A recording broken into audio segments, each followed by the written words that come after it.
ഹേ മാധവ പീതാംബരാ ഞാൻ നിന്നെ ഓർക്കുന്നിതാ. ഹേ മാധവ മധുമാസ ചന്ദ്ര നോവും ഹൃദയം അറിയുന്നില്ലേ. വേനൽ കനവിൽ പെയ്യുന്നില്ലേ. ഹേ മാധവ മധുമാസ ചന്ദ്ര നോവും ഹൃദയം അറിയുന്നില്ലേ.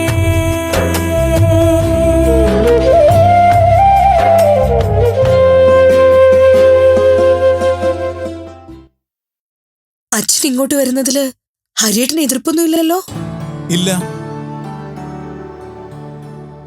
അല്ലെങ്കിൽ തന്നെ ഞാൻ എന്തിനാ എതിർക്കുന്നത്? നിങ്ങൾ ചെയ്യാൻ പോകുന്നത് വളരെ നല്ല കാര്യമാണ്. പ്രായമായ സമയത്ത് കാരണവന്മാരെ നമുക്കൊപ്പം ചേർത്ത് നിർത്തുക തന്നെ വേണം. പിന്നെ അദ്ദേഹം സൂരജിന്റെ അച്ഛന്റെ അച്ഛനാണ്. സൂരജിന്റെ മേൽ എന്നെക്കാൾ അവകാശവും അധികാരവും അദ്ദേഹത്തിന് തന്നെയാണ്. ബീനയെ ഞാൻ വിവാഹം കഴിച്ചത് സൂരജിനെ കൂടി അംഗീകരിച്ചുകൊണ്ട് തന്നെയാ. സൂരജിനെ അംഗീകരിക്കുമ്പോൾ അവന്റെ ബന്ധുക്കളെയും അംഗീകരിച്ചു എന്ന് തന്നെയാണ് അർത്ഥം. Thank you ഹരിയച്ച.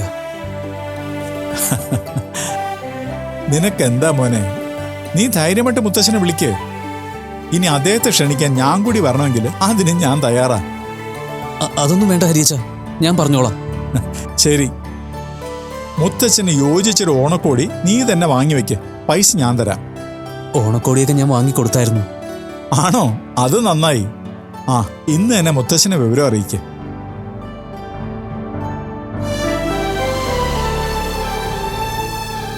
നിനക്ക് സന്തോഷായില്ലേ? ഹരിയച്ചൻ ഞാൻ വിചാരിച്ചതുപോലെയൊന്നുമല്ല, പാവാ. അതെ, ഹരിയേട്ടൊരു പാവാ. സ്നേഹിക്കാൻ മാത്രമേ അറിയൂ. പിന്നെ നിന്നോടുള്ള സ്നേഹം അധികം പ്രകടിപ്പിക്കാത്തത് നീ നന്നാവാൻ വേണ്ടിയാ. അതെന്തെങ്കിലും ആവട്ടെ, ഞാൻ ഏതായാലും ഇന്ന് തന്നെ മുത്തശ്ശനെ വിളിച്ച് കാര്യം പറയാം. പാവത്തിന് ഒരുപാട് സന്തോഷാവും. ശരി, നീ വിളിച്ചു പറ.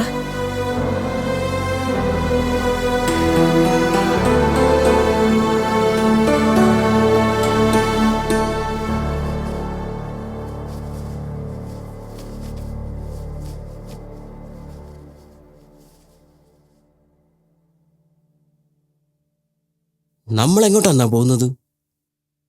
കോടതിയുടെ സ്ട്രോങ് റൂമുണ്ട്, അവിടെയാണ് തൊണ്ടി മുതൽ സൂക്ഷിക്കുന്നത്. ഈ സ്ട്രോങ് റൂം എന്നൊക്കെ പറയുമ്പോൾ ഭയങ്കര സ്ട്രോങ് ആയിരിക്കില്ലേ? അത്ര സ്ട്രോങ് ഒന്നും അല്ല, പറയുമ്പോൾ അങ്ങനെ പറയുന്നു എന്നുള്ളതേ ഉള്ളൂ. പിന്നെ ഇനിയിപ്പോൾ എത്ര സ്ട്രോങ് ആണെങ്കിലും ഞാനൊന്ന് ആഞ്ഞ് ശ്രമിച്ചാൽ തുറക്കാൻ പറ്റാത്ത പൂട്ടൊന്നും ഇല്ല. അതെന്തായാലും ഇല്ല. ഞാൻ അണ്ണനോട് ചോദിക്കണമെന്ന് കുറേ കാലമായി മനസ്സിൽ കരുതിയ ഒരു കാര്യമുണ്ട്. എന്താ? അണ്ണനെ എല്ലാവരും തക്കോത്സവം വിളിക്കുന്നതെന്ന് എനിക്കറിയാം. എന്നാലും അണ്ണൻ എങ്ങനെ ഈ പൂട്ട് തുറക്കുന്നേ? അതൊരു സീക്രട്ടാണ്, അതൊന്നും ആരോടും പറയാൻ പാടില്ല. അങ്ങനെ പറയില്ല അണ്ണ. ഒന്നുമില്ലെങ്കിലും ഞാൻ അണ്ണന്റെ ശിഷ്യനല്ലേ, എന്നോട് പറയണ്ട. അപ്പോൾ ഈ പൂട്ട് തുറക്കുന്ന വിദ്യ പഠിക്കാനാണ് എൻ്റെ കൂടെ അണ്ണ അണ്ണാന്ന് പുറകെ വിളിച്ച് നടക്കുന്നതല്ലേ? അയ്യോ, സത്യമായിട്ട് അല്ല. ഞാൻ ശിഷ്യനല്ലേ, ഗുരുവിന്റെ പാത പിന്തുടരാൻ വിദ്യ പഠിക്കണമല്ലോ. എന്നെ പഠിപ്പിക്കണമെന്ന് തോന്നുമ്പോൾ പഠിപ്പിച്ചാൽ മതി. എന്നാലും അണ്ണൻ എങ്ങനെ ഈ പൂട്ടൊക്കെ തുറക്കുന്നതെന്ന് അറിയാൻ ഒരു ആകാംക്ഷ, അതുകൊണ്ട് ചോദിച്ചതാ. അല്ല, ഇതൊക്കെ പാരമ്പര്യമായിട്ട് കിട്ടുന്നതാ. എൻ്റെ അച്ഛൻ ഒരു കള്ളനായിരുന്നു, അപ്പൂപ്പനാണെങ്കിൽ ഒരു പെരുങ്കള്ളൻ. അപ്പൂപ്പനാണെങ്കിൽ ചാത്ത സഭ ഉണ്ടായിരുന്നു. ആ ചാത്തനെ അപ്പൂപ്പ അച്ഛന് കൊടുത്തു, അച്ഛനത് എനിക്ക് തന്നു. ആ ചാത്തനാണ് എനിക്ക് പൂട്ട് തുറന്ന് തരുന്നത്. എൻ്റെ അണ്ണ പൂൾ അടിക്കുമ്പോൾ ഒരു മയത്തിലൊക്കെ പറയാം ചാത്തനുണ്ടെന്ന് പോലും. അണ്ണൻ്റെ കൂടെ ഞാൻ കൂടിയിട്ട് ഞാൻ ഇതുവരെ കണ്ടില്ലല്ലോ, ചുമ്മാ. എടാ, ഞാൻ അത് ശരിക്കും പറഞ്ഞതാ. ചാത്തന് അങ്ങനെ ആർക്കും കാണാൻ പറ്റില്ല. അണ്ണന് കാണാൻ പറ്റൂ? എനിക്ക് ഇടയ്ക്കിടയ്ക്കൊക്കെ ഒന്ന് കാണാം. എന്നാ എന്നെ കൂടെ ഒന്ന് കാണിച്ചു തരൂ. നിനക്കിപ്പോൾ കാണണമെങ്കിലേ ഒരു 5 കാന്താരമുളകോ മഷി പോലെ അരച്ചെടുക്കണം. അത് എണ്ണയിൽ ചാലിക്കണം. എന്നിട്ട് കുളിച്ച് ഈറനോടെ അമാവാസിയുടെ അന്ന് രാത്രി ഈ കാന്താരി ചാലിച്ച എണ്ണ കണ്ണി തേച്ചാ നിനക്ക് കാണാൻ പറ്റും. ശരിക്കും ഞാൻ കാണും, പക്ഷെ ചാത്തനെ ആയിരിക്കില്ല, സ്വർഗം കാണും. പൂട്ട് തുറക്കണ എങ്ങനെയാണെന്ന് പറഞ്ഞുതരാൻ പറ്റില്ലെങ്കിൽ അത് പറഞ്ഞാൽ പോരെ. വെറുതെ എന്റെ കണ്ണു പൊട്ടിക്കാൻ നോക്കണം അണ്ണ. എടേ ഈ തമാശ പറഞ്ഞുകൊണ്ടുന്ന കാര്യം നടക്കൂല, വാ നമുക്ക് പോവാം. അപ്പം നമ്മൾ ഇന്ന് വിഗ്രഹം അടിച്ചു മാറ്റുന്നുണ്ടോ? ഇല്ല, ഇന്ന് നമ്മൾ അവിടെ ചെന്ന് നിരീക്ഷിച്ചൊന്ന് മനസ്സിലാക്കും. പിന്നെ മറ്റൊരു ദിവസം ചെന്ന് വിഗ്രഹം മോട്ടിക്കും. പോവാം, ഇങ്ങ് വാടാ.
മോളെ മീരെ,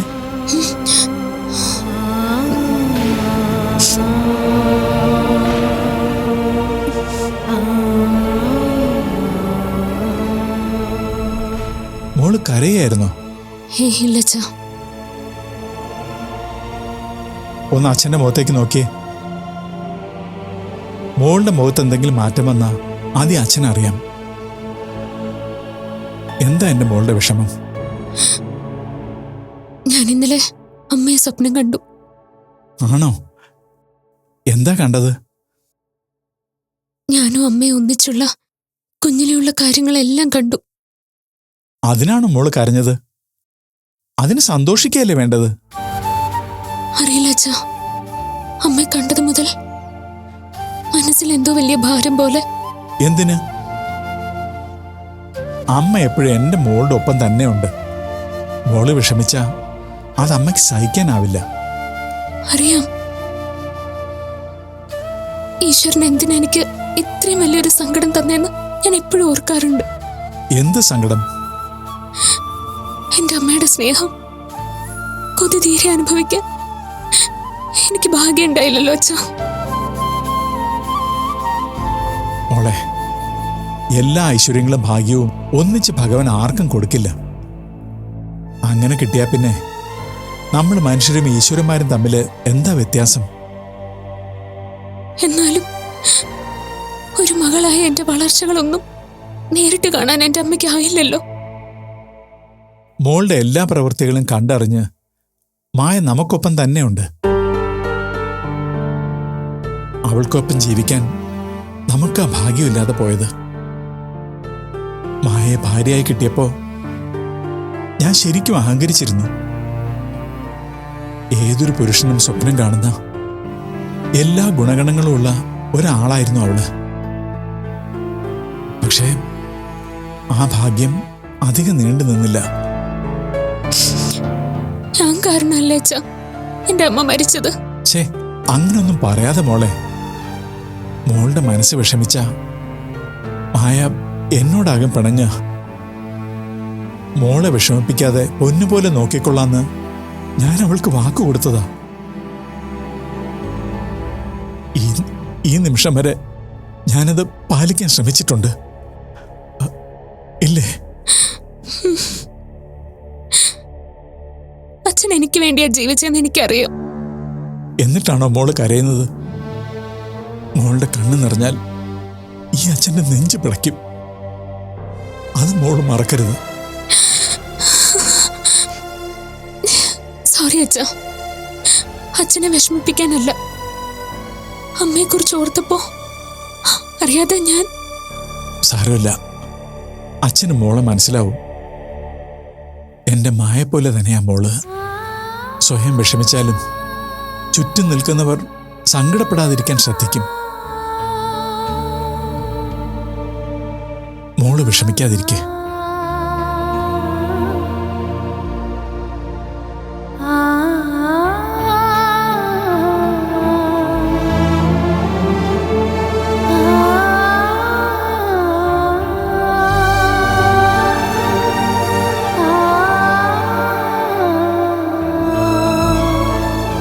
മുത്തശ്ശൻ എന്താ അങ്ങനെ പറയുന്നു?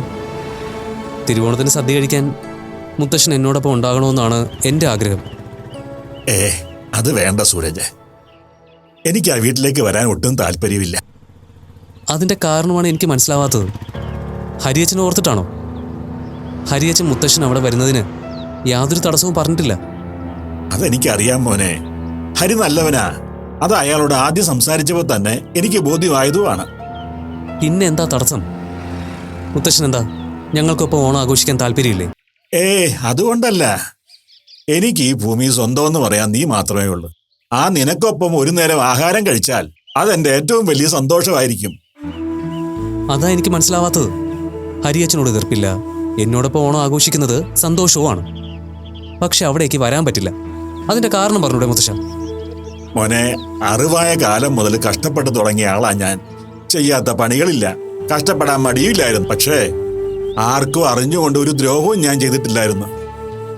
പക്ഷെ ഇപ്പൊ ഹരിയോടും ആ പെങ്കൊച്ചിനോടും വലിയ തെറ്റാ ഞാൻ ചെയ്തത്. അത് മനസ്സിൽ വെച്ച് ഞാൻ എങ്ങനെ അവരുടെ മുന്നിലേക്ക് വരും? എങ്ങനെ അവിടുന്ന് ഭക്ഷണം കഴിക്കും? തെറ്റ് ചെയ്തത് മുത്തശ്ശൻ ഒറ്റയ്ക്കല്ലല്ലോ, ഞാനും അതിൽ പങ്കാളിയല്ലേ. ഞാനും ഇപ്പോഴും ആ വീട്ടിൽ തന്നെയല്ലേ കഴിയുന്നത്. അതൊക്കെ ശരിയാ. പക്ഷേ എന്റെ മനസാക്ഷി അതിനെ അനുവദിക്കുന്നില്ല. മോനെ, നീ ഇതിൽ തന്നെ ഒഴിവാക്കണം. മുത്തശ്ശൻ വന്നില്ലെങ്കിൽ ഞാനും ആഹാരം കഴിക്കില്ല. ആ വീട്ടിൽ നിന്ന് ഞാനും ഇറങ്ങും. ഒരേപോലെ ചെയ്ത തെറ്റിന് ഒരാൾ മാത്രം ശിക്ഷ അനുഭവിക്കുന്നത് ശരിയല്ലല്ലോ. എടാ, അങ്ങനെ പറയരുത്. അത് നിന്റെ വീടാ. അവിടെ നിനക്ക് അച്ഛനും അമ്മയും അനുജത്തിയും എല്ലാവരും ഉണ്ട്. പക്ഷേ എനിക്കോ? അപ്പൊ ഞാനോ? ഞാൻ ആരുമല്ലേ? എടാ, അതല്ലല്ലോ ഞാൻ പറഞ്ഞത്. എല്ലാവരുടെയും മുമ്പിൽ ഞാൻ വെറും ഒരു മദ്യപാനി മാത്രമായിരുന്നു. പക്ഷേ എന്തുകൊണ്ട് ഞാൻ അങ്ങനെ ആയെന്ന് ആരും തിരക്കിയിട്ടുമില്ല. ആർക്കും അത് അറിയുകയും വേണ്ട. നിങ്ങളൊന്നും വളർന്ന പോലെ ഒരു ബാല്യമായിരുന്നില്ല എനിക്ക്. എങ്ങനെയോ വളർന്ന് വലുതായി എന്ന് പറയുന്നതാവും ശരി. അച്ഛനമ്മമാരുടെ വാത്സല്യം ഒന്നും അനുഭവിക്കാനുള്ള ഭാഗ്യം എനിക്കുണ്ടായിട്ടില്ല. അല്ല, അവരെ കുറ്റം പറഞ്ഞിട്ടും കാര്യമില്ലല്ലോ. 8-9 വയറുകൾ നിറയണം. അതിനിടയിൽ മക്കളെ കൊഞ്ചിക്കാനും ലാളിക്കാനും എവിടെയാ സമയം? സ്നേഹം എന്താണെന്ന് ഞാൻ അറിഞ്ഞത് നിന്റെ മുത്തശ്ശി എന്റെ ജീവിതത്തിലേക്ക് വന്നതിൽ പിന്നെയാ. വലിയ പണമൊന്നും ഇല്ലായിരുന്നെങ്കിലും സന്തോഷത്തോടെയാ ഞങ്ങൾ ജീവിച്ചിരുന്നത്. ഒത്തിരി പ്രതീക്ഷയോടെയാ സന്ദീപിനെ വളർത്തിക്കൊണ്ട് വന്നത്. അവൻ വലുതായി കല്യാണമൊക്കെ കഴിച്ചതോടെ അവൻ അവന്റെ ജീവിതമായി. ഞങ്ങളെ വിട്ട് മാറി താമസിച്ചു. അപ്പോഴൊക്കെ എനിക്ക് ബീനയോട് വലിയ ദേഷ്യമായിരുന്നു. എല്ലാം മറക്കാൻ ഇടയ്ക്കിടയ്ക്കുണ്ടായിരുന്ന മദ്യപാനം ഒരു ശീലമായി. പിന്നെ മുഴുക്കുടിയനായി. ഇടയ്ക്കൊക്കെ സന്ദീപ് ഞങ്ങളുടെ അടുത്ത് വരും. ചെലവിനുള്ള കാശ് തരും. അകന്നു നിൽക്കുകയാണെങ്കിലും നിങ്ങൾ സന്തോഷത്തോടെ ജീവിക്കുന്നതായിരുന്നു ഞങ്ങളുടെ സമാധാനം. പക്ഷേ ഈശ്വരൻ അവിടെ എന്നെ തോൽപ്പിച്ചു.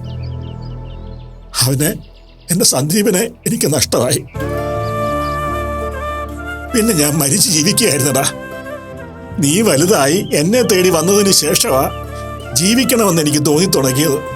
മുത്തശ്ശ, ഇപ്പൊ ഞാൻ മുത്തശ്ശനോടൊപ്പം ഇല്ലേ? എന്റെ അച്ഛന്റെ സ്ഥാനത്ത് നിന്ന് മുത്തശ്ശന് വേണ്ട കാര്യങ്ങൾ ഞാൻ ചെയ്യും. പിന്നെന്താ? അതുകൊണ്ടുകൂടിയാ മുത്തശ്ശനും എന്നോടൊപ്പം ഓണത്തിനുണ്ടാവണമെന്ന് ഞാൻ പറയുന്നത്. നമ്മളൊരു തെറ്റ് ചെയ്തു. അതൊരിക്കലും ആരെയും ദ്രോഹിക്കുന്നതോ ഉപദ്രവിക്കുന്നതോ ആയിരുന്നില്ലല്ലോ. നമുക്ക് ജീവിക്കാനൊരു മാർഗം അങ്ങനെയല്ലേ കരുതിയുള്ളൂ. അത് മീരയും ഹരിയച്ചനെയും ഇങ്ങനെയൊന്നും ബാധിക്കുമെന്ന് പോലും ഞാൻ ചിന്തിച്ചിരുന്നില്ല. മോനെ, ആ വിഗ്രഹം നഷ്ടപ്പെട്ടതിന്റെ പേരിൽ ആ പെൺകുട്ടി വിഷമിച്ചതും ഓടിയതും നീ പറഞ്ഞറിയുമ്പോ എന്റെ മനസ്സ് പിടയ്ക്കുകയായിരുന്നു. പിന്നെ നിന്നെ കൂടെ തളർത്താതിരിക്കാനാ ഞാനൊന്നും പറയാതിരുന്നത്. അതൊക്കെ കഴിഞ്ഞു മുത്തശ്ശ. ഇനി നമ്മൾ വിചാരിച്ചാൽ പോലും ഒന്നും ചെയ്യാൻ പറ്റാത്ത അവസ്ഥയിലായി കാര്യങ്ങൾ. ആ സമയത്ത് നമ്മളത് ഓർത്ത് വിഷമിച്ചിട്ട് കാര്യമില്ലല്ലോ. ആ അതും ശരിയാണ്. അതുകൊണ്ട് മുത്തശ്ശൻ വരണം. വന്നില്ലെങ്കിൽ അത് ഹരിയച്ഛനെ അപമാനിക്കുന്നതിന് തുല്യ. കാരണം മുത്തശ്ശനെ വിളിക്കണമെന്നുള്ളൊരു ആഗ്രഹം ഞാൻ പറഞ്ഞപ്പോൾ അതിനെ എതിർത്തില്ലെന്ന് മാത്രമല്ല, എനിക്കൊപ്പം വന്ന് മുത്തശ്ശനെ ക്ഷണിക്കാമെന്ന് കൂടി പറഞ്ഞതാ. ഞാനത് വേണ്ടെന്ന് പറഞ്ഞത്. അപ്പോൾ മുത്തശ്ശൻ വന്നില്ലെങ്കിൽ പിന്നെ മോശമാവും. ആ ശരി, നിന്റെ ആഗ്രഹം നടക്കട്ടെ. നിന്റെ സന്തോഷമാണ് മോനെ എനിക്ക് വലുത്. അതുകൊണ്ട് മുത്തശ്ശൻ വരും. നിന്റെ ആഗ്രഹം പോലെ എല്ലാവർക്കും ഒപ്പം ഇരുന്ന് ഭക്ഷണം കഴിക്കും.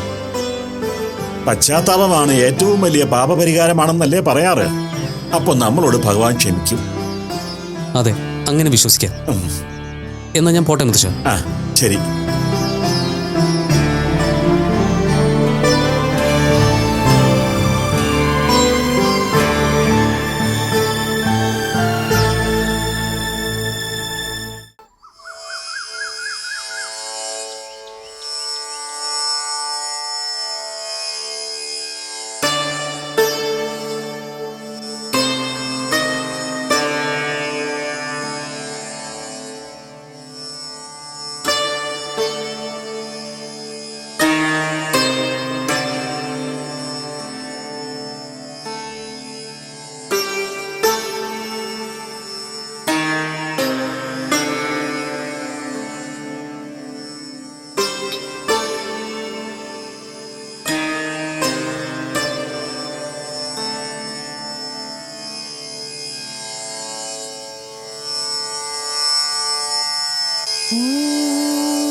देवकी नंदनाय विद्महे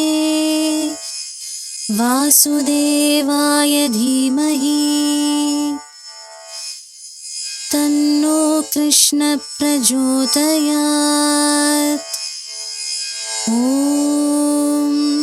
देवकी नंदनाय विद्महे वासुदेवाय धीमहि तन्नो कृष्ण प्रचोदयात्। ॐ देवकी नंदनाय विद्महे वासुदेवाय धीमहि तन्नो कृष्ण प्रचोदयात्।